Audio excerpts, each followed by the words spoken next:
We're living in this world of just constant digital noise. Billions of posts, photos, and updates flying around every single day. We're kind of told that to exist, you have to be seen.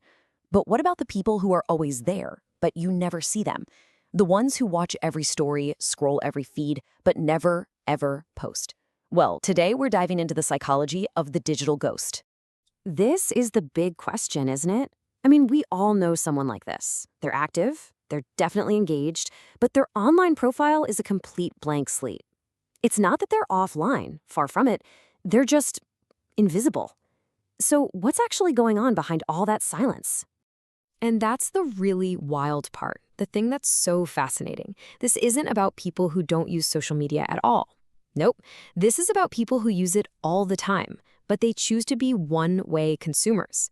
They are spectators in an arena where pretty much everyone else is a performer. So let's explore why.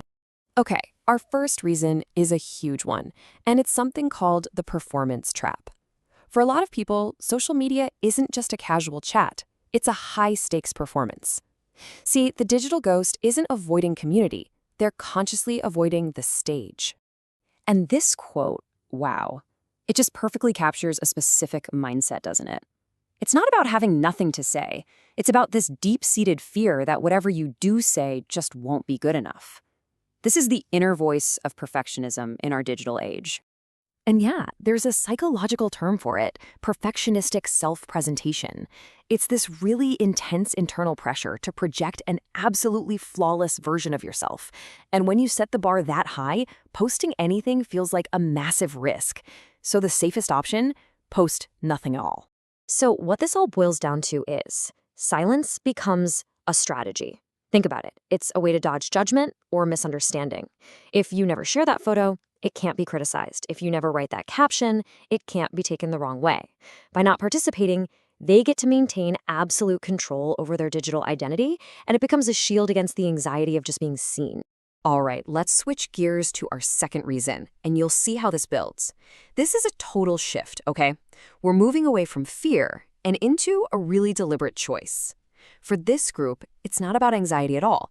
It's about protecting what's valuable. This comparison, it just lays it all out, right? Two completely opposite ways of thinking. On one hand, you've got the broadcaster.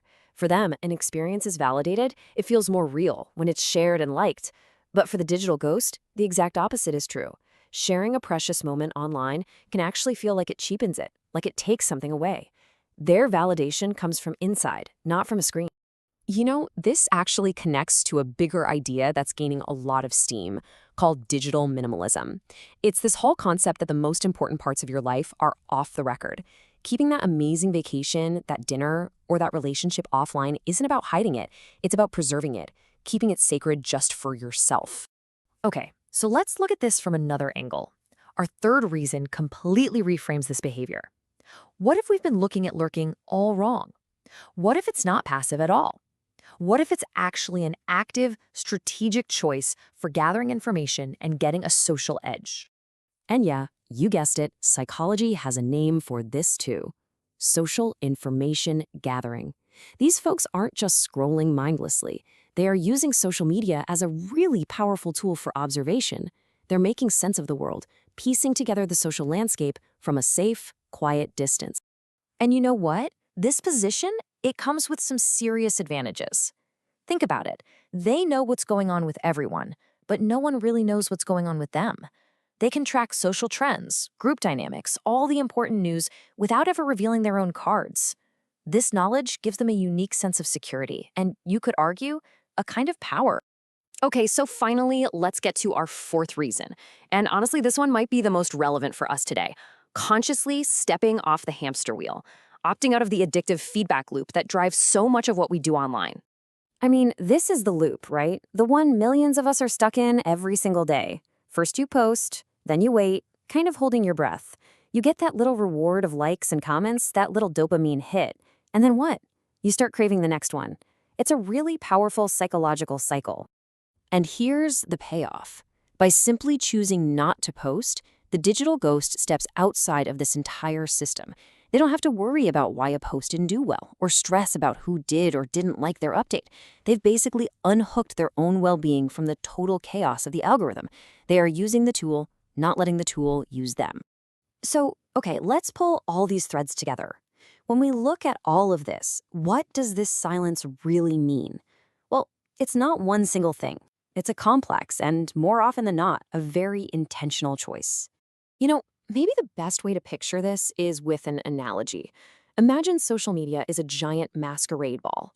Most of us are down on the dance floor, showing off our moves, hoping to impress. The digital ghost? They're at the party too, but they're up on the balcony, just taking it all in.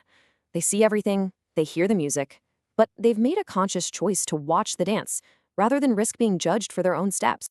So, in the end, you see, their silence isn't weakness. It's a form of power. It's the choice to protect their mental peace, to avoid the constant pressure of the performance, and to prioritize what feels real. It's a quiet, personal declaration that a life well lived doesn't actually need a like to be meaningful. And that leaves us with one last kind of provocative question to chew on. In a world that seems to demand that we share everything, we're reminded that you don't have to broadcast your life just to live it. Or do you?